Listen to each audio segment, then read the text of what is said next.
Libro de Nehemías, capítulo 2. ¿Cuál es la serie que estamos predicando? ¿Qué estamos predicando? Diga conmigo, avivamiento. Nos conectamos a una palabra que a principio de año nuestro pastor Fernando nos delegó a los pastores, nos dijo, este año va a ser un año de avivamiento. Nosotros nos conectamos a esa palabra, pero semana tras semana estamos nosotros soltando, obviamente ya como iglesia, nuestra propia palabra, ya avivamiento. Y en esta serie del avivamiento estamos hablamos número 1 acerca del avivamiento y la palabra. Número 2, el avivamiento y el servicio. Número 3, la semana pasada, el avivamiento y la generosidad. Y hoy anote ahí, por favor, el avivamiento y la fe. El avivamiento y la fe. ¿Sabía usted que no hay avivamiento sin fe? No puede haber avivamiento si no hay fe. Nuestra vida espiritual no puede estar encendida por Dios si no hay fe. Si nuestra fe no crece, si nuestra fe no se desarrolla. Libro de Nehemías, capítulo 2. Nehemías, capítulo 2. Y aquí hay una palabra en el verso 4. Recuerda que Nehemías escucha lo que pasa con su pueblo y Nehemías siente una carga de ir a ayudar a su pueblo, ¿ya? Nehemías, capítulo 2, verso 4. Dice lo siguiente la palabra del Señor. Y me dijo el rey. Nehemías era el copero del rey. Nehemías venía todos los días a servirle al rey sus comidas. Nunca había estado triste ante el rey y entonces ese día estaba triste y el rey le preguntó qué le pasaba. En el verso 4, me dijo el rey, ¿qué cosa pides? Nehemías le contó al rey y le dijo, estoy triste porque mi pueblo sufre.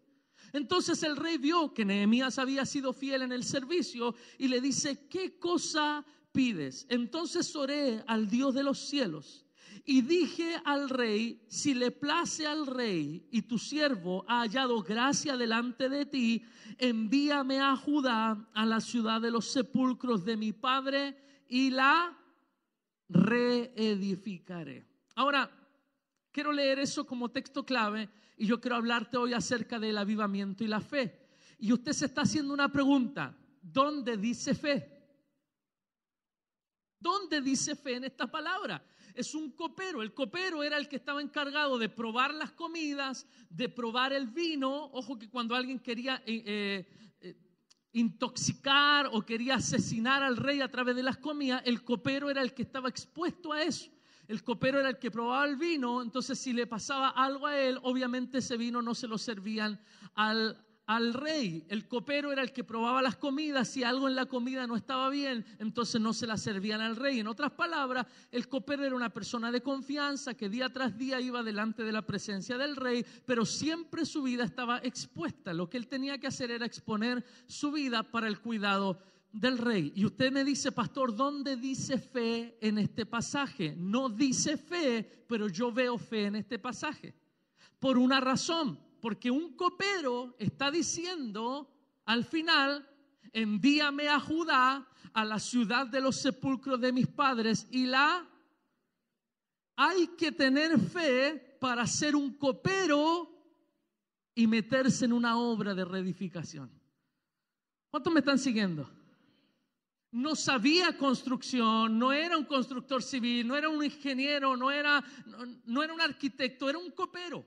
Pero un copero se está atreviendo a hacer algo más allá de lo que es su oficio o más allá de lo que los demás consideran que él puede hacer.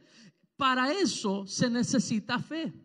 Se necesita fe para creer que con el sueldo que tú ganas, tú puedes tener una casa más linda que tus compañeros de trabajo. Se necesita fe para poder creer que aunque no hayas terminado cuarto medio o aunque no hayas terminado tu carrera, Dios, el Dios de los cielos, te puede bendecir y te puede prosperar. Para eso se necesita fe. Se necesita fe para hacer algo más allá de lo que mi rango, de lo que mi posición me dice que puedo hacer. Así que aunque no aparece la palabra fe, yo veo fe en el carácter y en la declaración de Nehemías. El copero, escúcheme, el copero le está diciendo al rey, envíame a reconstruir la ciudad. ¿Cuántos de nosotros necesitamos ser como Nehemías? ¿Cuántos, de verdad? ¿Cuántos quieren ser como Nehemías? Levante su mano. ¿Sabe? Yo quiero ser como Nehemías. ¿Por qué? Porque yo necesito ir más allá de lo que mi mente, de lo que mis capacidades me dicen que puedo llegar a ser. Porque hay cosas que van condicionando tu vida, pero lo que yo veo en esta declaración es un hombre que quiere traer un avivamiento a una nación y quiere producir un avivamiento. Nehemías no era alguien calificado, a lo mejor en términos espirituales, no era un sacerdote, no era un escriba, pero él siendo un simple copero que le servía la copa de vino al rey y la comida al rey, simplemente siendo eso, se propuso en su corazón hacer algo grande. Y yo estoy parado frente a gente que a veces se siente pequeña, pero yo quiero decirte que no importa cuán pequeño te sientes, Dios te puede usar a ti para llegar a hacer cosas grandes. Amén. Entonces yo veo fe en esta declaración. Ahora, para entender primero la unidad que hay entre avivamiento y fe, lo que necesitamos es entender primero qué es la fe. Yo he enseñado muchas veces sobre la fe y hay un pasaje, libro de Hebreos, capítulo 11, que nos define la fe. Hace poco estuve también hablando un poquito sobre esto, pero quiero repasar esta palabra. Hebreos capítulo 11, verso 1. Hebreos capítulo 11, versículo 1. Mire lo que dice la palabra. Es pues la fe, la certeza de lo que se espera, la convicción de lo que no se ve. Es pues la fe, la certeza de lo que se espera, la convicción de lo que no se ve. Así que en cierto sentido, lo que es la fe está relacionada no con lo que vemos, sino con lo que no vemos. La fe no está relacionada con tus capacidades. Si la fe hubiese estado relacionada con las capacidades de Nehemías, Nehemías nunca le hubiese propuesto al rey reconstruir una ciudad, embarcarse en un desafío tan grande. Yo recuerdo el día en que tuvimos que ir a hablar con don Juan Pablo Brusadelli, que era el dueño de la iglesia, y hacer la renegociación. El otro día estaba limpiando algunos papeles en la oficina y encontré los documentos de la renegociación que un muchacho de 24 años en ese tiempo fue a hacer con un hombre de negocios. Es fuerte. Yo ahora miro hacia atrás y nos atrevimos a hacer, hace 12 años atrás o hace 13 años atrás, nos atrevimos a hacer con mi esposa cosas que era una locura para un jovencito de 24 años. Estaba recién asumiendo el liderazgo de esta iglesia a los 24 años que yo tenía, y tuvimos que hacer una renegociación para comprar este lugar, porque el compromiso que había antes no se podía ejecutar en términos prácticos. Entonces nosotros teníamos que pagar antes, durante un periodo de 6 años, casi 70 UF mensuales, y eso no lo podíamos hacer, menos en la crisis en la que asumimos la iglesia. Entonces Dios me dio una estrategia muy simple. Dios me dijo que le propusiera a don Juan Pablo pagarle lo mismo, pero en el doble de años. Así que en vez de 6, 12 años, y en vez de 70 UF, 35 mensuales. Ahora, usted me entenderá que desde la perspectiva de un hombre de negocio, ese no es un negocio para él. Pero hablamos y fuimos, y en el nombre del Señor le creímos. Nunca en mi vida había enfrentado una situación así. Nunca en mi vida había tenido que hacer, entre comillas, un negocio como ese. Hablar acerca de recursos, hablar acerca de millones, hablar acerca de un compromiso de pago. Era simplemente un pastor, era simplemente un copero, pero que estaba soñando con reedificar. Yo no sé si alguien me está siguiendo con lo que te estoy diciendo. Fuimos con personalidad, hablamos con don Juan Pablo. Hermano, ¿sabe quién era yo para don Juan Pablo? Yo era el muchachito, el yerno del pastor Enoch, que todos los meses le llevaba el sobrecito que el suegro le mandaba. Hasta ese día yo era el que iba todos los meses a llevarle los recursos, a firmar un papelito. Esto le mandó mi suegro. Entonces de repente llega este mismo muchachito y le dice, don Juan Pablo, yo soy ahora el pastor de la iglesia Y quiero plantearle esto. Mire, era para que me echara a patadas de la oficina. Pero el hombre me miró, el hombre nos escuchó. El hombre, yo creo que vio tanta honestidad en lo que yo le estaba diciendo. No podemos pagar lo que habíamos comprometido pagar, pero yo, analizando la economía de la iglesia, nos dimos cuenta que esto es lo que podemos pagar, pero al doble de año. Va a recibir lo mismo, solo que se va a demorar 6 años más. Yo creo que ese hombre tuvo compasión, ese hombre me miró, me dijo, tú pareces más grande de lo que eres. Me dijo, ¿sabes? Me gustó.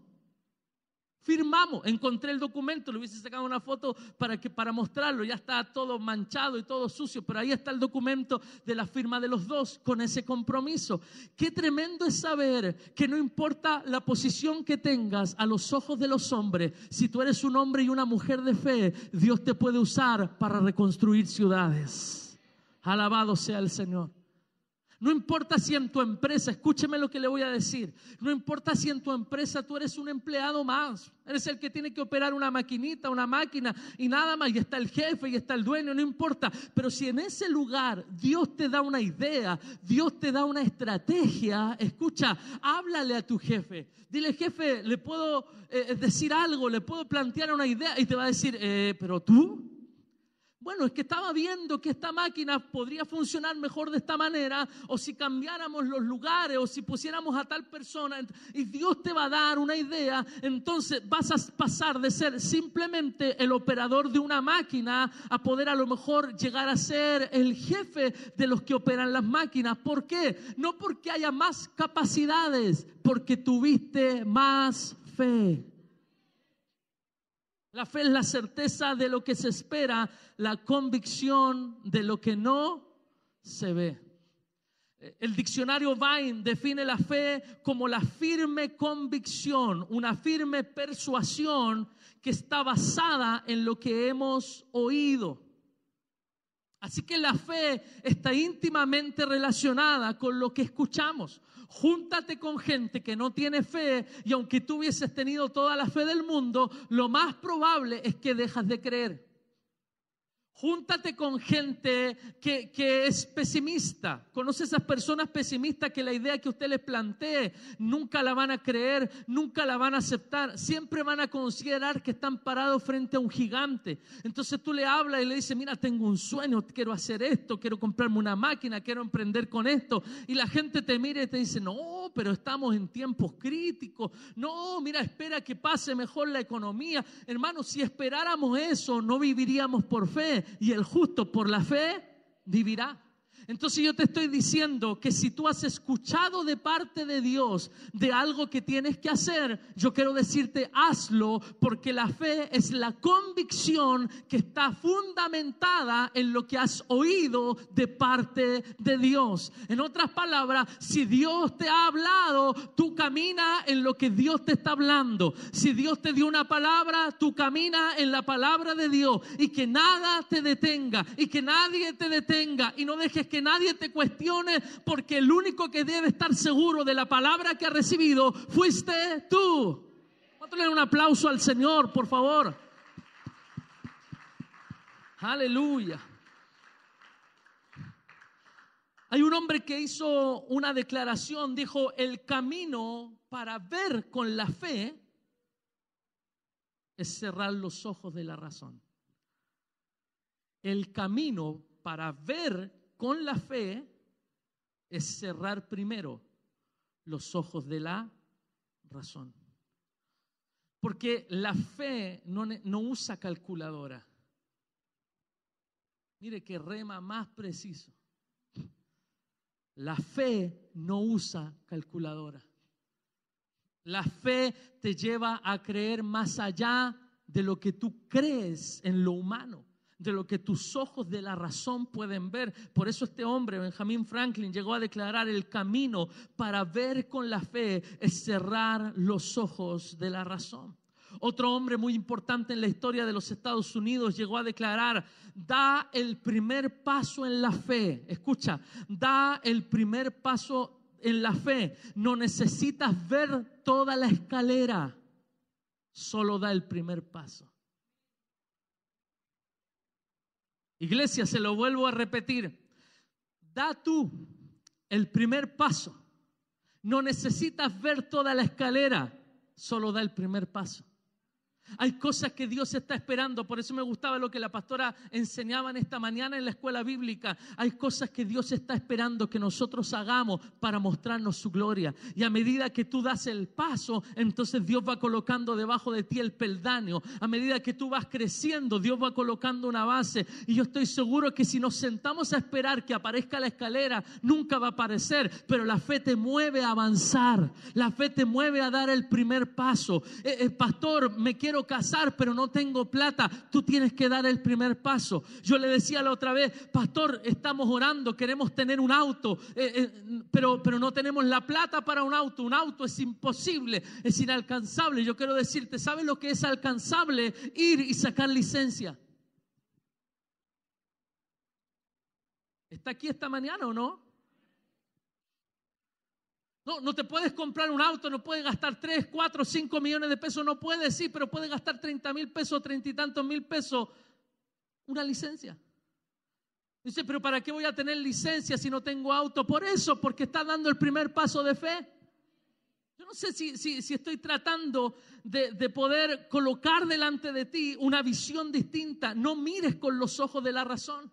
Pastor, no tenemos para comprarnos un auto, tenemos el sueño de tener un auto. Haz el cobertizo en tu casa.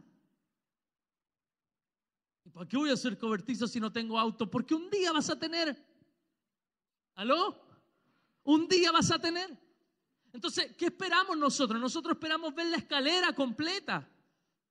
Dios está diciéndonos en esta tarde, fe es dar el primer paso. Fe fue la actitud de Nehemías de pararse frente al rey y decirle, yo soy un copero. Yo sé que lo único que he hecho durante los últimos años es traerte la copa, servirte, es servirte el almuerzo. Yo sé que no pareciera que delante de tus ojos no sirvo para nada, pero dame una carta que me permita pasar al otro lado y yo reconstruyo esa ciudad.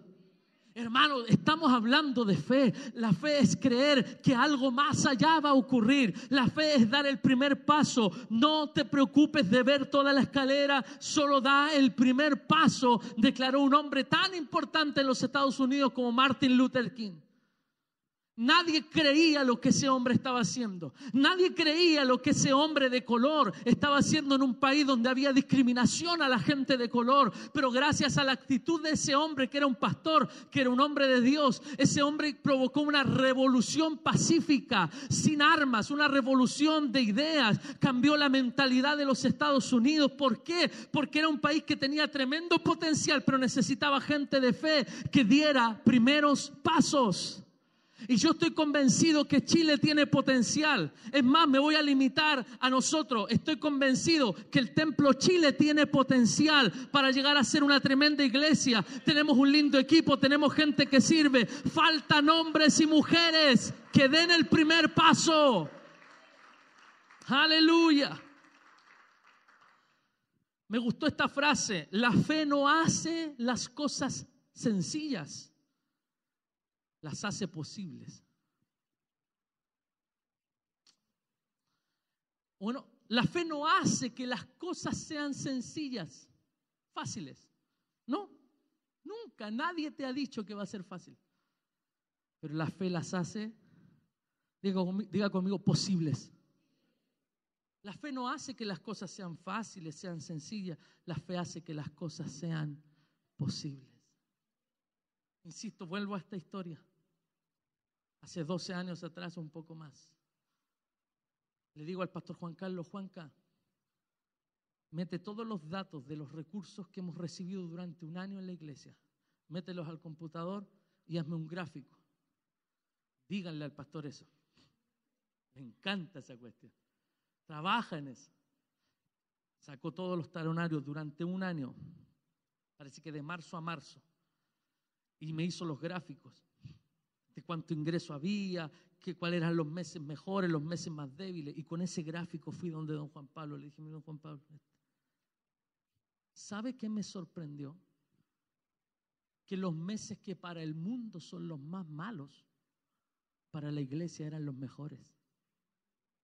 Marzo era el mes, uno de los 3 meses donde ingresaban más recursos a la iglesia. Septiembre diciembre. Marzo, septiembre, diciembre. Los chilenos dividimos el año así, ¿no? Oh, ya viene marzo, pasa marzo, no, hay que prepararse para septiembre. Ya pasa septiembre, no, ya se está terminando el año. Marzo, septiembre y diciembre, paradójicamente eran los meses donde más ingresaban recursos. ¿Qué le quiero decir? Que son los meses donde hay más gastos.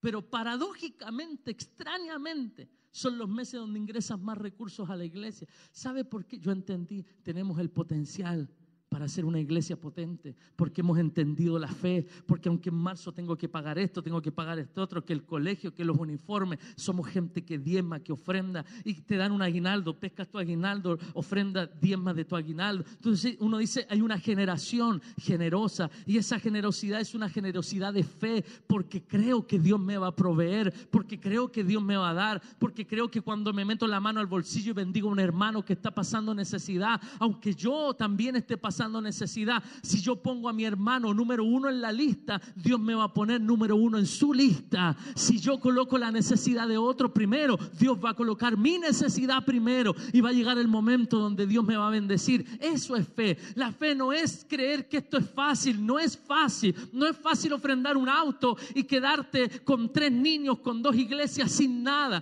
y ofrendar un auto pareciera que es una locura, pero cuando Dios nos habló hace muchos años atrás que lo hiciéramos, lo hicimos. Y no fue fácil y recibimos críticas de todo el mundo, de gente que tú dices, esta gente debería entender lo que es la vida de fe, pero no la entendía. La gente nos criticó que cómo el Juan hace eso, cómo se le ocurre ofrendar un auto, cómo se le ocurre quedar sin auto, tiene 3 hijos, tenía 2 iglesias en aquel tiempo, Quilicura y el Templo Chile, y uno dice, era una locura a los ojos de los hombres, pero estábamos creyendo lo que Dios iba a hacer más adelante. Hermano, ya han pasado los años y hoy miro atrás y escucha, para mí eso fue solo una anécdota. ¿Por qué? Porque aunque no fue fácil en ese tiempo, Dios nos bendijo. Alguien nos sorprendió, alguien nos sembró un vehículo, alguien nos sembró una moto, andábamos en moto. Imagínate, un día fui en moto al mall con el pastor Enos. Se ríe por el pastor Enos, supongo. No era una moto así, no, con mi suegro. Los 2 guatones ahí en moto. Al mall. Era por fe. Tuvimos fe para creer que esa moto nos sostenía. ¿Sabe, hermano? Pasamos una y otra con la moto, y cuando estábamos cansados de la moto, Dios nos bendijo y un muchacho nos ofrendó su auto. Y así ha sido nuestra historia. ¿Por qué? Porque aunque la fe no es fácil, no hace que las cosas sean fáciles. Aleluya. Hace que las cosas sean posibles. Que lo que pensabas que no se podía, por fe se puede, en el nombre de Jesús. Aleluya. Sí, Señor. Yo anotaba y compartía una palabra en el ICM, y también he hablado un poquito sobre esto acá, pero quiero potenciarlo más, sobre la fe y los ámbitos en los que la fe se mueve. Yo tomaba un poquito el tema que yo mismo creé para el ICM, para el Instituto de Capacitación Ministerial, y compartir esta palabra, el ámbito de la fe. Si usted busca, por favor, Hebreos capítulo 11, déjeme buscar aquí en mi Biblia, Hebreos capítulo 11. Hebreos capítulo 11. Es pues la fe la certeza de lo que se espera y la convicción de lo que no se ve. Entonces, cuando hablamos de ámbito, el ámbito en el cual la fe se desarrolla, en el cual la fe se desenvuelve, ¿cierto? Es donde se siente más cómoda la fe. ¿Dónde se siente más cómoda la fe? Me refiero al hábitat natural de la fe. Y estudiando la palabra, logramos ver claramente 2 ámbitos donde la fe se siente cómoda. Pero no es cómodo para nosotros, pero es cómodo para la fe. El primer ámbito es lo que se espera. Anote ahí, por favor, el primer ámbito de la fe es, entre comillas, lo que se espera. La fe es la certeza de lo que... ¿Cuántos esperan algo?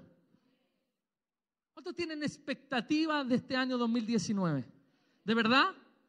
Entonces ahí opera la fe. Ese es el primer ámbito donde la fe se desarrolla. La fe se desarrolla en lo que esperamos. Si tú no tienes expectativa, tú no necesitas fe.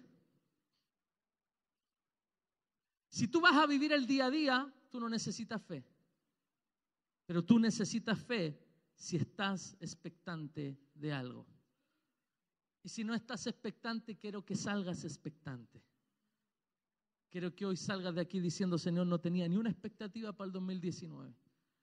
Pero yo salgo de aquí lleno de expectación de lo que tú vas a hacer. Salgo de aquí a la espera de ver tu bendición. No tenía expectativa del 2019, un año difícil. El año 2018, pastor, me dejó tan mal que este año voy a vivirlo, nomás voy a vivir la vida, voy a vivir el día a día. Yo quiero decirte que un creyente no está diseñado para vivir el día a día. El creyente está diseñado siempre para caminar a la expectativa de lo que Dios tiene para adelante. Por eso la palabra habla de poner los ojos en Jesús, el autor y consumador de la fe. Habla de despojarnos de todo peso, del pecado que nos asedia, para correr la carrera que tenemos diga conmigo, delante. Entonces la mirada del creyente siempre está ¿dónde? ¿Dónde está la mirada del creyente? Delante. Allá delante de nosotros está lo que esperamos. Pero para alcanzar lo que esperamos, yo necesito fe.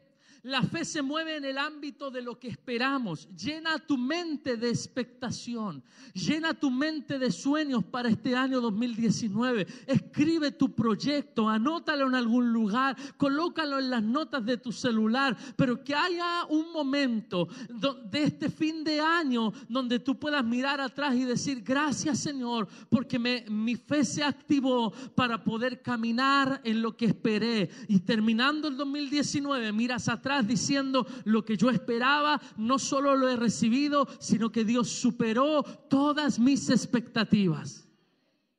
Así que el primer ámbito en el cual la fe se mueve es que la fe es la certeza de lo que se espera. La fe no está relacionada solo con mi presente. La fe está íntimamente relacionada con mi futuro, con lo porvenir. Por eso Dios usó a hombres como Abraham para producir un ámbito de fe. Abraham siempre caminó como buscando algo, aunque pareciera que al momento no tenía nada. Dios le decía, vete de tu tierra, de tu parentela. En otras palabras, vete de lo que es seguro, vete de lo que te acomoda a la tierra que yo te mostraré. Dios no le mostró la tierra, el plano, le dijo, mira, cambia eso por esto, y le mostró el plano, no. Dios le dijo, primero quiero que salgas de tu tierra, primero quiero que abandones lo que para ti te ha dado tanta seguridad, abandónalo por algo que yo te voy a dar. ¿Cuántos creen que lo que Dios da es mejor? Y han pasado los años y dejamos lo que era seguro, postergamos nuestros sueños, postergamos quedarnos en la iglesia de mi padre, irnos a Argentina, irnos con mi suegro a Valdivia, postergamos todo eso por algo que era incierto, que era quedarnos asumiendo una iglesia que venía con algunas crisis. Pero gloria a Dios, porque en todos estos años aquello que vivimos nos produjo expectativa de lo que venía, y año tras año nos llenábamos de expectativa. Veía una foto y unos videos de hace años atrás, incluso estructuralmente yo siempre soñé con que la iglesia fuera semejante a lo que tenemos ahora, pero cada año íbamos avanzando en lo que el Señor ponía en el corazón. Fue un parto poder juntar los recursos para poner este cielo. Teníamos otro que se movía un poquito y caían todas las hojas. Tengo una anécdota, ¿le cuento una anécdota? ¿O no? No, porque pierdo tiempo. Un amigo que no nos visitaba hace tiempo que no nos visitaba, vino un día de semana, y yo siempre lo leseo cuando los dejo de ver mucho tiempo, los bromeo. Entonces, que hace tiempo que no venía, el hijo pródigo, usted sabe todas las tallas, pues, ¿no? Ese día justo estábamos, cuando no estaba este cielo, estaban las otras planchas que están encima de este, había una plancha que estaba así, por ese lado. Ellos se sentaron allá, justo ese día, hermano. De todas las planchas que tenía el cielo, se cae esa. Y pudiendo caer en todos estos metros cuadrados, adivina dónde cae. ¡Pah! Encima de él. Decía, Dios castiga, pero no a palo, ¿viste? ¿Sabe? Fue un parto. Pero hoy digo, gracias Señor por lo que tú nos has dado. Porque siempre caminamos a la espera de lo que Dios podía hacer. Y ahora ya tenemos esto. ¿sabe qué estamos haciendo? Expectante de lo que Dios va a hacer. Y hoy yo hablo de iglesia más grande, hoy hablo de galpones, hablo de estacionamiento y muchos dirán, ay, no. No tenemos los recursos para hacer eso, tenemos la base, la iglesia, gracias al Señor, pero no tenemos los recursos para llegar y movilizar todo. Y yo no sé cómo lo vamos a hacer, pero yo estoy expectante de lo que Dios va a hacer. En ese ámbito se mueve la fe. La fe no se mueve solo en tu presente para vivir el día a día. La fe es para esperar lo que Dios quiere darte, lo que Dios te quiere bendecir. Alguien toma esa palabra. La fe es para caminar en lo porvenir. Es con aquello que yo anhelo para mi mañana. Alguien dijo que la fe hace ver presente lo que esperamos. La fe hace ver cercano lo que esperas. La fe no es solamente para poner las manos sobre los enfermos y que van a ser sanados. Gloria a Dios, porque eso también ocurre. Pero la fe que tú tienes también te sirve para ver como presente lo que está lejano. Para ver como algo concreto lo que aún no tiene forma. Entonces un muchacho está estudiando una carrera universitaria, está en la mitad de la carrera, lleva 2 años, lleva 3 años y lo único que quiere es puro abandonar. ¿Sabes qué quiero decirte? Tú tienes que tener la fe para verte con el cartón en la mano. Tú tienes que ver como presente algo que todavía no ocurre. Tú tienes que ver el Irra, tú tienes que verte en tu estudio, ¿cierto? Produciendo para otros músicos. Y yo sé que tú llenas tu mente de eso porque mi hijo me dice, papi, yo quiero aprender a hacer esto, quiero aprender a hacer esto. Hoy no pasa, tiene 13 años, pero yo le digo, tú tienes que soñar con eso. ¿Por qué? Porque al final lo que Dios hace a través de esos sueños es acercar tu mañana a tu presente a través de la fe. Y yo lo suelto para ti, iglesia. Cree que ya está hecho lo que tú anhelas. Aleluya. Ya que hemos definido entonces que el avivamiento es el incremento de algo, cuando hablamos de avivamiento y fe, lo que estamos declarando es que en estos últimos tiempos la fe para un avivamiento debe sufrir un incremento potencial. En otras palabras, tuvimos fe. Nuestra fe nos ha servido para tener lo que tenemos. Queremos tener algo más, debe haber un incremento en nuestra fe. Debes comenzar a creer como nunca has creído. Debes comenzar a ver las cosas que nunca has visto. Escuche, debes comenzar a declarar lo que nunca has declarado. Hemos estado hablando, mi esposa hacía referencia en la mañana sobre eso. Hemos estado orando por este muchacho Aníbal. Bajo cero esperanza. La doctora le dice a los muchachos, llamen a un pastor para orar. No hay nada más que hacer. Conectado el muchacho inconsciente. Ese día, ¿qué día? Fue un día domingo, ¿no? Sábado, fue un día sábado. El sábado pasado fue. Me llama, me dice, pastor, no lo queríamos molestar, pero sabe, la doctora dijo que no hay nada más que hacer. Que esta noche, si todo sigue igual, los índices todos siguen igual, lo van a desconectar, un muchacho de 13 años. ¿Y sabes? La doctora mandó a buscar un pastor. En la mentalidad de la doctora, ¿qué había? Extrema unción, mentalidad católica. Un pastor que le venga a dar ¿qué? La extrema unción, así para que muera tranquilo, para que se vaya al cielo. Y el hermano de Linda, a través de los muchachos, decía, pastor, ¿usted lo puede ungir con aceite? Y yo casi nunca hago esas cosas, pero ese día pesqué una cosita, la llevé, buscamos con mi esposa dónde llevarlo, no voy a ir con el litro de aceite a orar por un enfermo. Algo digno. Ahora me acordaba, mi papá tenía unas cuestiones así como de bronce, bien bonitas, con tapitas. Bueno, me voy a comprar. Si alguien ve por ahí algo para me dice dónde, ¿ya? Algo bonito, digno. Así que pescamos, lavamos una fuentecita, echamos un poquitito de aceite y fuimos. Yo pensé que íbamos a estar todos orando en la habitación. Dice, no puede entrar uno solo. Uno con la mamá. Así que entré con la mamá. Estaban las enfermeras, para ellas es tan rutinario todo eso que ellas están incluso casi echando la talla dentro de la habitación. Es un trámite para ellos. El pastor que viene a darle la extrema unción al muchacho conectado en su cara, con muchas cosas, totalmente inconsciente, su cuerpo, no lo puedo describir, pero su cuerpo flaquito, lleno de moretones. La única parte donde podíamos poner aceite era en sus manos. Le preguntamos a la enfermera, sí, no hay problema. Y yo oré y compartí una palabra con la mamá. Yo le dije, mire, uno no conoce los propósitos de Dios, uno no entiende a veces la voluntad de Dios, pero como no conocemos lo que Dios quiere hacer, vamos a orar para que Dios lo sane. Estamos orando para que Dios termine su obra. Pero escuche, ese día lo desconectaban. Oré por él. Oramos juntos. Salí. Ellos estaban hablando con la familia, ya habían orado. Yo llego así como como diciendo, ¿oremos? ¿O ya oraron? No, ya oramos, pero oremos de nuevo. Tenían un culto aparte afuera.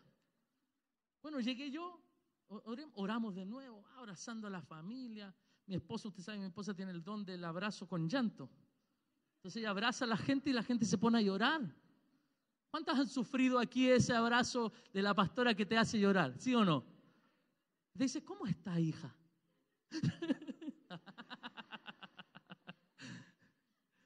Sí, así que de repente veo a mi esposa abrazando a alguien para despedirse y no la soltaba, llorando. Hubo un mover espiritual, a esto me refiero. No entendemos lo que Dios iba a hacer. Esa noche lo desconectaban, no lo desconectaron de sábado para domingo. No lo desconectaron de domingo para lunes. Se empezó a mejorar de lunes para martes, de martes para miércoles. En la semana el muchacho volvió en sí, recuperó todo. Pensaban que todo lo que él tenía iba a quedar con daño cerebral, se dieron cuenta que quedó sin ningún daño. Y hoy día Linda me contaba en la mañana que incluso hasta estuvo comiendo. Le dieron un yogur, le dieron su primera comida, lo desconectaron de muchas máquinas. ¿Sabe, hermano? Porque nosotros no podemos orar por alguien viviendo la situación del momento. La fe opera en el ámbito de lo que espero.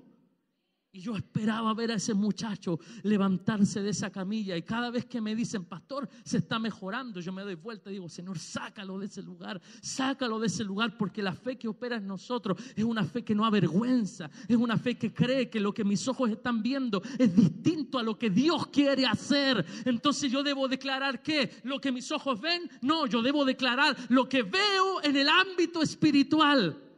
Avivamiento es eso. Yo quiero decirte, no sé si tu vida está adormecida, no sé si solamente estás caminando tu vida cristiana por caminar, pero yo no sé si eso es así, pero el 2019 me dice el Señor que te diga, tiene que ser un año donde algo vuelva a reavivarse en ti. Y a lo mejor tú te ves tu condición y dices, no, pastor, este año va a ser igual que el otro, estoy solo marcando el paso, pero yo estoy aquí para convencerte de que debes comenzar a ver como lo que esperas que ocurra en tu vida. Y debes comenzar a orar de acuerdo a lo que tú anhelas, no de acuerdo a lo que estás viviendo. Porque lo que estás viviendo es distinto a lo que Dios tiene preparado para ti. ¿Cuántos están convencidos de eso? Lo que estás viviendo es distinto a lo que Dios tiene preparado para ti. El segundo ámbito en el cual se mueve la fe es lo que no se ve. Así que la fe opera en dos ámbitos. Número uno, en lo que se espera, y la fe opera en el ámbito de lo que no se ve. Lo que no se ve, la certeza de lo que se espera y la convicción de qué. ¿Cómo puedes estar convencido de algo que no ves? Diga conmigo, fe. Esa es la respuesta. ¿Cómo crees en Dios si no lo puedes ver? ¿Cuál es la respuesta? Fe. Le hablas a tu vecino, a tu compañero de trabajo, no, este año nos va a ir bien. ¿Tú cómo lo sabes? Fe. Porque la fe opera en lo que no se ve. Es la convicción de lo que no se ve. Busque por favor, si ponemos acá en el proyector, Romanos 8, 24 y 25. Romanos 8, 24 y después 25. La fe bíblica suele transitar por el camino de lo invisible, ya que si viéramos todo, entonces la fe no sería necesaria. ¿Se ha fijado en eso? Si viéramos todo, la fe no sería necesaria. Por eso yo veo un galpón y me imagino una iglesia. Y a todos los pastores nos pasa esa cuestión. Vemos un galpón y vemos una iglesia. Vemos un terreno pelado y no vemos nuestra casa, no vemos al perro que soñamos corriendo por no, vemos la iglesia. Si ser familia de pastores es complejo, ser esposa de pastor es complejo porque A veces uno ve un terrenito y la esposa, mira el terreno, sí, una iglesia aquí quedaría espectacular. ¿Sabe por qué? Porque hay cosas que no vemos con los ojos naturales, pero que lo podemos proyectar en fe. Por eso el ámbito en el cual la fe se mueve es lo que no se ve. Romanos 8:24 dice la palabra, porque en esperanza fuimos salvos. Pero la esperanza que se ve, ¿qué dice? No es esperanza. ¿Cómo? La esperanza que se ve no es esperanza, porque lo que alguno ve, ¿para qué esperarlo? Si ya lo ves, no necesitas fe. Verso 25, porque si esperamos lo que no vemos, con paciencia lo aguardamos. ¿Qué debemos hacer? Esperar lo que no vemos. ¿Aló, iglesia? Espera lo que no has visto. Los muchachos, Fabi, ¿se acuerdan cuando hablamos con la pastora Jessica? Los chicos se vieron con un hijo en ese momento. Y en una conversación, una vez nos visitó la pastora Jessica y hablamos. Y hoy están con su hijo. Porque eso es fe. Más encima igual al Fabi. ¿Sabe por qué? Porque tú te imaginas algo, pero no es que solamente tienes buena imaginación, pensamiento positivo. No, tú tienes fe. Le estoy hablando a gente de fe. Estoy parado frente a gente que no vive solo de acuerdo a lo que sus ojos pueden ver, sino que tú esperas lo que no ves y estás aguardando a que llegue esa bendición. Así que tú dices, pastor, estoy tan limitado, mi situación presente es tan limitada, tan carente, pero comienza a ver en fe lo que en tus ojos naturales tú no puedes ver. ¿Me escuchó, iglesia? Comience a ver en fe lo que en sus ojos naturales no puede ver. Segunda de Corintios capítulo 5, verso 6 en adelante. Segunda de Corintios 6 en adelante dice la palabra, así que vivimos confiados ¿cuándo? Siempre. Así que vivimos confiados ¿cuándo? Siempre, sabiendo que entre tanto que estamos en el cuerpo, estamos ausentes del Señor. Verso 7, ¿qué dice? Porque por fe andamos, ¿qué dice? No, tú no puedes vivir de acuerdo a lo que el doctor te dice solamente, o a lo que un diagnóstico te dice. Sé responsable, sí, sé responsable, pero tú te proyectas sano para la gloria de Dios.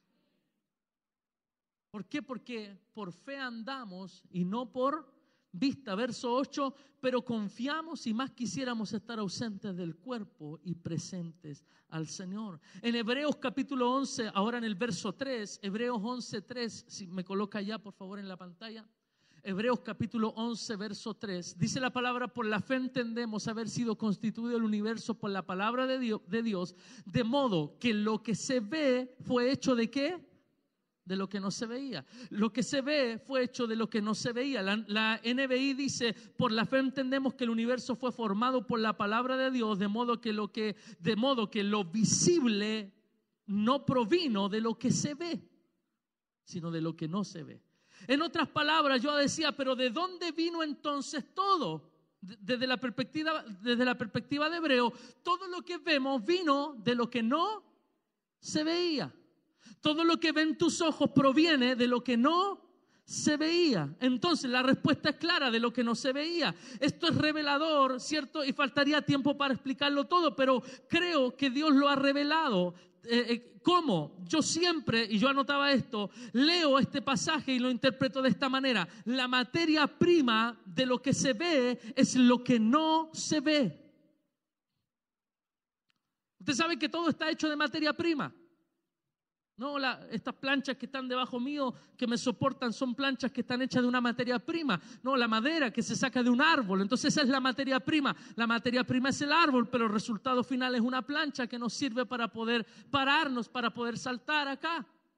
Entonces podríamos decir que la materia prima de la plancha es un árbol. ¿Cuál es la materia prima de lo que se ve? lo que no se ve. Solo Dios puede moverse en ese ámbito. Por eso la vida de fe es tan loca, la vida de fe es tan extraña, porque cuando tú tienes fe, tú te conectas con el ámbito de Dios. Tú comienzas a entender que Dios puede hacer, esto es lo que te quiero decir, de la nada Dios puede hacer algo. Dios no necesita algo para hacer algo. Dios no necesita tener un árbol para hacer una plancha. No. Todo lo que se ve fue hecho de lo que no se veía. Lo que no se veía era la materia prima que Dios usó para hacer lo que se ve. Y cuando tú tienes fe, tú te conectas con esa materia prima. Bíblicamente pareciera que es imposible, pero así es. Lo invisible no es igual a la nada, sino que es igual a algo. Lo digo de otra manera, lo que para los escépticos es nada, para Dios es materia prima. Dios sabe qué hacer con lo que no se ve. Dios hace lo que se ve. Entonces el escéptico dice, no, de la nada, nada proviene. Eso es lo que dice y en cierto sentido tienen razón. Pero Dios pesca lo que no se ve y hace lo que se ve. Entonces, si tú vas al doctor, el doctor te pasa los diagnósticos. Tienes esto, tienes esto, tienes esto. Diagnóstico final, principio de autopsia.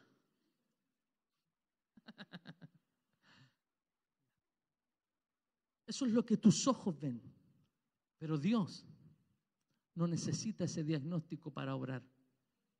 Dios puede pescar el diagnóstico que no existe, lo que no se ve, para traer sanidad sobre tu vida. Por eso es que Jesús escupió en el suelo, hizo lodo, hizo barro con su saliva y la pone sobre los ojos de un hombre que lo más probable, dicen los comentaristas bíblicos, no tenía ojos. No tenía. Jesús lo que hace con el barro, con la saliva que viene de su boca, es crear lo que no existe. Cuando tú tienes fe, tú crees que Dios a través de lo que habla, Dios hace lo que no se ve. ¿Cuántos están creyendo la palabra? Quiero ir terminando con esto. Si me puede acompañar el Jere, por favor.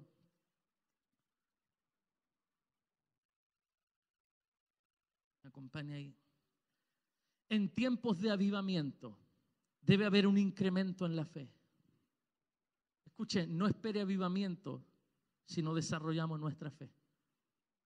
Pero si usted desarrolla la fe con toda ansia, espera un avivamiento. Se lo vuelvo a decir, no espere un avivamiento si no desarrolla su fe. Pero si usted está dispuesto a dar pasos de fe este año, espera con ansia el avivamiento. Sobre tu vida, sobre tu casa, sobre tu familia y sobre tu iglesia. Amén. Sobre tu casa espiritual. Entonces, cuando hay un avivamiento, en tiempos de avivamiento, debe haber un incremento en la fe. Entonces yo anotaba número 1 ahí, fe en Dios, obviamente. Porque todo el mundo pareciera tener fe, pero hay gente que no tiene fe en lo correcto. Nosotros debemos tener, número 1, fe ¿en quién? En Dios. ¿Y qué digo con esto? Pareciera obvia esta declaración, pero cuando digo fe en Dios, me refiero a la confianza en su carácter. La fe en Dios es confiar en su carácter. Compro algo en la casa, algo rico en la casa, entonces no sé, ayer fui a comprar, traje pan y dentro de la bolsa del pan traje un quequito. O helado era, no me acuerdo, unos heladitos así para los niños. Helado, ¿no? Entonces traje los helados ahí y entro así con la bolsa, yo medio escondidas. Y el Isaki le dicen en Brasil, Isaki. El Isaac me ve y me dice, ¿qué trae? ¿Qué trae? Yo, no, pan nomás. No, me hace así, no, si veo algo, dice. No, un heladito, pero son para mí nomás. Me pongo serio. No, si son para mí nomás. Nah, me dice. ¿Va? Son para mí nomás, en serio. Me queda mirando. No puede ser. Y no puede ser. ¿Qué le quiero decir con esto? Que el Isaac, si me ve con helados, aunque yo le diga no, si son para mí, él me mira y no me cree. Porque él confía en mi carácter. sabe que le voy a dar. Sabe que son para ellos. ¿Sabe que debemos aprender nosotros? Número uno, a tener fe en Dios. Quiere decir aprender a confiar en el carácter de Dios. Pero ¿cómo Dios va a querer esto? No, yo oro entonces de esta forma. Yo creo que Dios puede hacer tal cosa. Yo confío en su carácter. Hay gente que culpa a Dios por todo. Tú no conoces a Dios entonces. No culpes a Dios por todo lo negativo que pasa en tu vida. Tú no conoces a Dios en todo. Entonces, tú tienes que aprender a confiar en el carácter de Dios. Y es más, si en algún momento Dios te mete en una prueba, tú tienes que confiar tanto que sabes lo que la palabra dice, que Él junto con la prueba te dará la salida. Yo lo creo. ¿Por qué? Porque confío en el carácter de Dios. Hebreos 11:6, ¿qué dice? Hebreos 11:6. Se habla de confiar en su carácter, de descansar en lo que Dios es. La iglesia debe aprender a confiar en Dios y a descansar en lo que Dios es. Pero sin fe es, conocidísimo este pasaje, es imposible agradar a Dios, porque es necesario que el que se acerca a Dios crea que le hay y que es galardonador ¿de qué? De los que le buscan. Confío en su carácter, sé que Dios es fiel, sé que todo el servicio que hago por la obra de Dios, no espero eso, pero confío tanto en su carácter que sé que Dios, por todo lo que hago para Él, Dios me va a bendecir. ¿Cuántos creen eso también? Aumenta tu fe este año, aprende a confiar y a descansar. Número uno, en el carácter de Dios. Número dos, debe haber fe en su palabra. Debemos ser gente que vuelva a tener fe en lo que un hombre como yo, común y corriente, con defectos, con pecado, a veces con mal carácter, a veces con buen carácter. Hay días buenos, hay días malos. Pero yo confío que en lo que ese hombre está hablando no es la palabra de ese hombre, sino que es la palabra de Dios que está obrando a través de ese hombre imperfecto. Porque la Biblia nos define como vasijas, simplemente vasijas de barro. Los pastores no somos más que vasijas de barro, pero escúcheme, no somos vasijas cualquiera. Dice la palabra que dentro de nosotros hay un gran tesoro. Y aquí lo que sirve no es el tesoro, no es la vasija. Aquí lo que importa no es la vasija. Aquí lo que sirve es el tesoro. No importa si yo soy un hombre que cometo errores, que pasé por el lado tuyo y no te saludé de volado nomás. No importa, usted no esté herido conmigo. Usted confíe que lo que yo estoy predicando es la palabra de Dios para tu vida. Y que cuando tú crees esa palabra, algo poderoso comienza a ocurrir. ¡Aleluya! ¡Qué tremendo! No solo confiamos en lo que Dios es, confiamos también en lo que Dios nos está hablando para los próximos tiempos. Yo creo que no es falacia hablar de avivamiento. Yo creo que es lo que el Espíritu Santo está hablándole a la iglesia Templo Chile, al Ministerio Cristo, tu única esperanza. Dios nos está hablando de avivamiento. Tengo un pastor que nos dice mes a mes, oigan, si la iglesia es grande, no es solo para mí. Yo no quiero solo que pase conmigo. El pastor Fernando nos dice, yo quiero que lo que está pasando conmigo también pueda replicarse en sus congregaciones. Y habemos algunos que le creemos a esa palabra y que creo que lo que Dios ha hecho con ese hombre, también imperfecto, también con cosas que a lo mejor a veces no, a mí en lo personal pareciera que no me gusta, pero es mi pastor. Y cuando ese hombre se para y suelta una palabra, yo creo lo que ese hombre está declarando sobre mí y creo que el Dios de él es el Dios mío, y el Dios que lo prosperó a él me va a prosperar a mí, y el Dios que lo llevó a crecimiento a él me llevará a crecimiento a mí, porque creo en su palabra. Aleluya. Oh, Romanos 10:17, búsquelo mientras tanto. Romanos 10:17. Esto habla de ser sensibles a la dirección de Dios para lo que viene para los próximos años. Muy conocido, así que la fe es por el oír y el oír por la palabra de Dios. Pero mire lo que dice la versión PDT, palabra de Dios para todos. Así que la fe es el resultado de oír el mensaje. La fe es el resultado de oír el mensaje.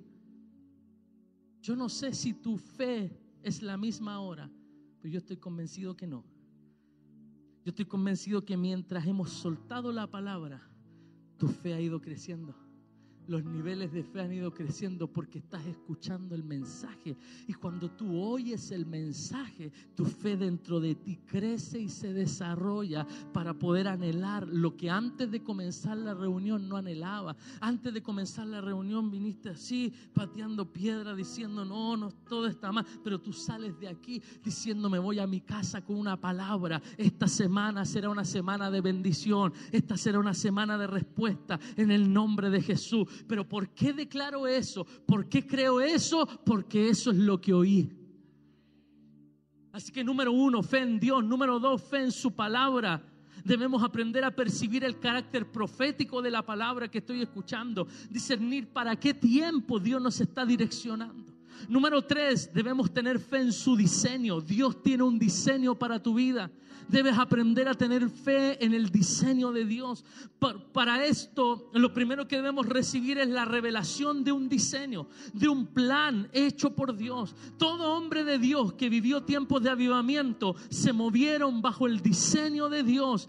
Diseño que no necesariamente habían visto en el mundo natural, pero que Dios se los reveló. Por ejemplo, Noé construyó un arca. Noé habló de la lluvia y Noé estaba construyendo el arca para salvar a su familia. Nunca había llovido en la tierra.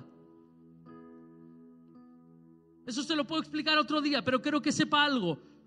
Cuando Noé hablaba de que venía una lluvia y él tenía el diseño del arca para construir el arca que Dios se lo había dado, nunca había llovido. Entonces no hablaba de lluvia, no va a venir agua que va a caer del cielo. Está loco. Nadie le creyó, pero él construyó el arca. ¿Por qué? Porque él confió en el diseño de Dios. Yo quiero darte una palabra a ti hoy. Dios te va a revelar diseños.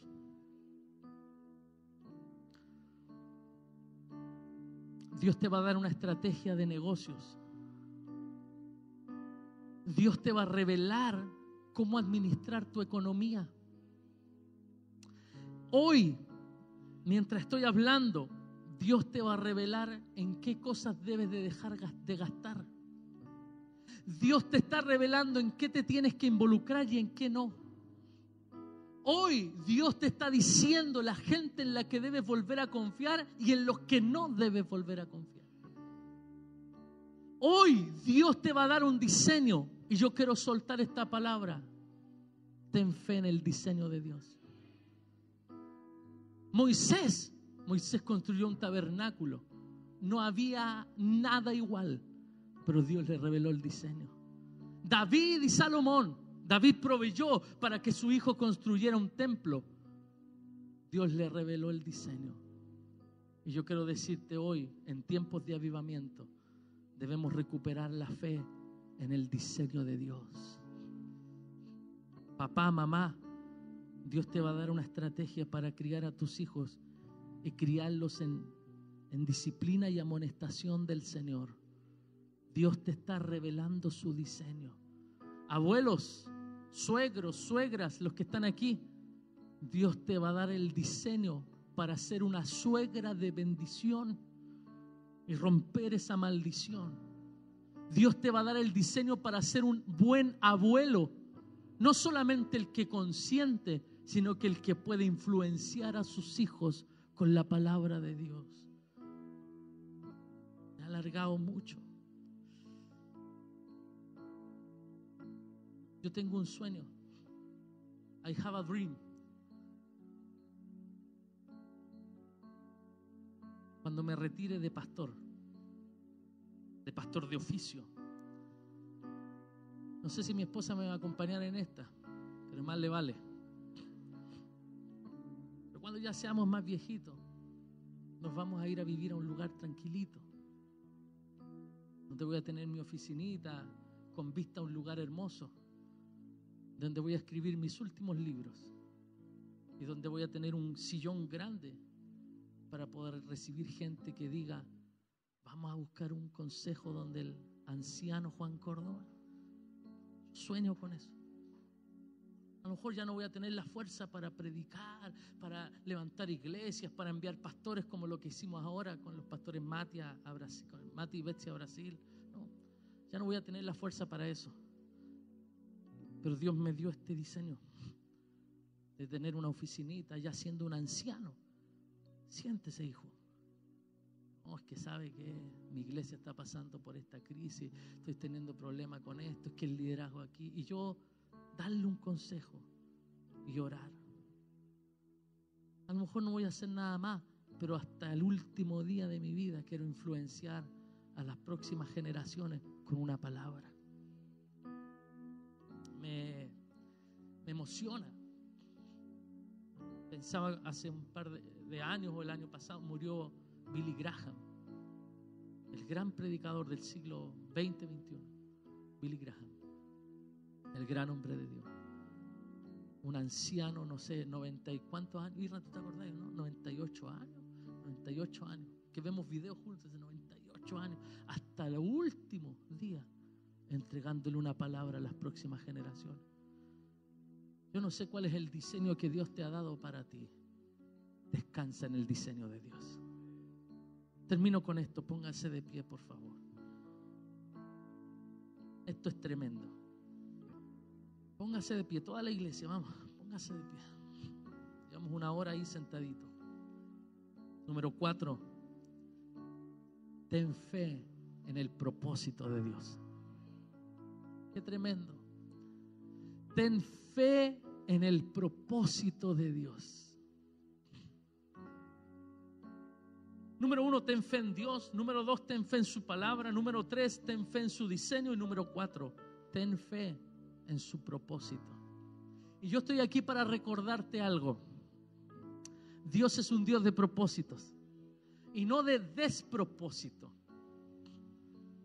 Job dijo: Jehová dio, Jehová quitó, sea el nombre de Jehová bendito. Y no añadió Job despropósito alguno a Jehová, porque aunque le pasaron cosas muy malas, muy negativas, Job nunca cuestionó a Dios, porque sabía que Dios tenía un propósito con él. Yo quiero decirte que aquí hay gente que en su infancia sufrió mucho. Y hay cosas que pasaron en tu infancia que condicionan actitudes hoy, reacciones hoy. Hay formas de reaccionar hoy frente a la vida, frente a las relaciones, frente a las amistades, que están ligadas y condicionadas a cosas que te pasaron. Yo quiero decirte que aunque no lo comprendamos ahora, Dios siempre tuvo un propósito contigo. Siempre. Y hoy estás aquí. Y hoy estás aquí porque este es el propósito de Dios para ti. Así que vuelve a tener fe en el propósito. ¿Qué es propósito? Propósito es la intención, el ánimo de hacer algo. En otras palabras, Dios tiene una intención contigo. El propósito es la intención o el ánimo de hacer algo. En el habla cotidiana se habla de una expresión a propósito de, como sinónimo del término de adrede, para señalar una acción deliberada, generalmente a veces perjudicial o a veces no. El propósito también es un objetivo, algo que se quiere conseguir y que requiere a veces esfuerzos y ciertos sacrificios. Tú tienes propósito y para alcanzar esos propósitos tú te esfuerzas. Yo quiero decirte, Dios tiene propósitos con tu vida. Y Dios hará todo lo que tiene que hacer para que ese propósito se cumpla en ti. Vuelve a creer en los propósitos de Dios. Habla de aprender a descansar y a confiar en el propósito final de Dios para nosotros, un avivamiento. Por eso no veas la iglesia que hoy hay aquí. Aquí hay 200 sillas. No veas estas 200 sillas. Yo cuando me paro a predicar, usted a veces me ve, yo miro para arriba, miro para allá, porque yo estoy seguro que un día le vamos a predicar a una multitud de gente. Creo en el propósito final de Dios para nosotros. En otras palabras, te estoy queriendo decir que si la estás pasando mal, créeme que ese no es el propósito final para ti. hay un propósito mejor. Créeme que si estás pasando años de desierto, el desierto no es tu lugar. El desierto no es el lugar final para ti. El desierto puede ser el lugar de tránsito para llevarte de la esclavitud a la tierra prometida. Pero el propósito final es un propósito de bendición. Me explico de la siguiente manera. Perdone que le lea esto, pero es potente. Entiendo que todo avivamiento necesariamente surge con un propósito final. El tabernáculo, por ejemplo, era el lugar como propósito para que el pueblo se reuniera con Dios. La reconstrucción de Jerusalén que iba a hacer Nehemías representaba la reconstrucción de la espiritualidad y la esperanza de Israel, etc. Todo avivamiento trae consigo un propósito. En otras palabras, el avivamiento no es el propósito final. El avivamiento es solo un medio que Dios usa para que alcancemos un propósito. Yo estoy declarando que esas cámaras, el propósito de esa cámara no es grabarme a mí. El propósito de esa cámara es que quien esté viendo este mensaje sea bendecido y impactado. El propósito final de esa cámara no es grabarme a mí. Grabarme a mí mientras predico es solo un medio para alcanzar un fin. ¿Cuál es el fin? Que quien no puede venir a la iglesia, quien está en un lugar necesitado, quien simplemente está pasando un desierto en su vida y le llega el link del mensaje, lo escuche y crea que esto tenía un propósito mayor: alcanzar su vida.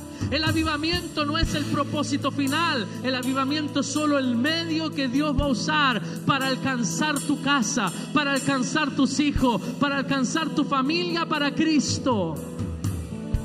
Aleluya. Gracias, Señor. Aunque a veces no vemos o no comprendemos el propósito final de este tiempo de avivamiento, debemos tener fe en que tiene un propósito específico y que Dios lo va a revelar cuando fuera necesario. Búsqueme ahí arriba y lo deja puesto, por favor, un momentito. Job 42:2.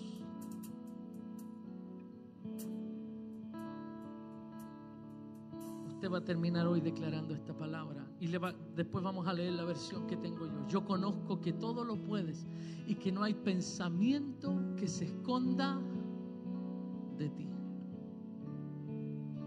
Pero la Nueva Biblia Latinoamericana lo dice de esta manera: yo sé que tú puedes hacer todas las cosas y que ninguno de tus propósitos puede ser frustrado. Escucha,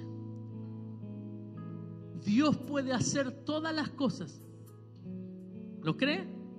Pero esto es más potente: ninguno de sus propósitos puede ser frustrado. Dios lo cumplirá en tu vida, sí o sí. Vamos a orar. Padre, gracias por tu palabra. Si tú fuiste tocado con la palabra, puedes cerrar tus ojos. Si fuiste tocado con la palabra, puede a lo mejor levantar una de tus manos o tus manos al cielo. A lo mejor hace tiempo que no lo haces. A lo mejor has estado pasando un desierto espiritual. Hace tiempo que no sentías la presencia de Dios. Hace tiempo que no disfrutabas de la presencia de Dios. Y ha sido tremendo para ti porque en medio del mensaje Dios te ha ministrado y te ha obrado. Yo quiero que levantes tus manos al cielo. Solo aquellos que recibieron la palabra y que creen que el avivamiento necesita fe. Fe para creer y aprender a descansar en el carácter de Dios. Descansa en el carácter del Padre, como un hijo descansa y reposa en los brazos de papá. Dios no te ha dejado solo. Dios no te ha dejado solo. Ahí está el Padre para abrazarte, para perdonarte. Hay gente aquí que dice: pastor, yo estuve lejos tanto tiempo. Tranquilo, el Padre te recibe con los brazos abiertos. Descansa en el carácter del Padre. Aprende a descansar y a escuchar la palabra de Dios y a tener fe en la palabra. Créeme que si Dios te está hablando que des algún paso de fe, hazlo aunque pareciera una locura. Hazlo aunque pareciera una locura. Pero tú te mueves en la palabra de Dios. Aprende a descansar y a creer en el diseño que Dios te ha dado. Dios te ha dado un diseño para tu casa. Dios te ha dado un diseño para tu familia. Dios te está revelando el diseño de lo que debes hacer al salir de este lugar. Hay un diseño que Dios quiere darte. Hay un plano que Dios quiere revelarte. Aprende a creer en ese diseño. Noé, cuando no había visto lluvia, él creyó que iba a llover. Creyó el diseño de Dios. Comenzó a construir el arca. Moisés construyó el tabernáculo. David y Salomón construyeron. Llevaron a cabo la obra del templo. Nehemías, sin saber, él dijo: voy a reconstruir la ciudad. ¿Por qué? Porque a ellos les fue revelado un diseño de cómo hacer las cosas. Dios me dice: estoy soltando diseño de cómo van a hacerse las cosas. Por último, quiero orar. Escucha. Porque te has sentido lejos del propósito. Aleluya. Siento que lo que estoy diciendo te caló profundo el corazón. Le estoy hablando a alguien que sabe que ha estado lejos del propósito. Pero yo quiero decirte que Dios es tan poderoso y tan fiel que ninguno de sus propósitos será frustrado. Así que no importa cuánto tiempo tenga que pasar, Dios te va a seguir siempre atrayendo hacia su propósito. Y va a mover todas las piezas que sea necesaria mover para que su propósito se cumpla en tu vida. Hoy miro hacia atrás y yo estoy parado acá por cosas que ocurrieron atrás que yo en el momento no entendía. Pero hoy entiendo, todo tenía un propósito. Dios me dice: descansa en mi propósito y activa tu fe para creer lo que Dios va a hacer este año de avivamiento.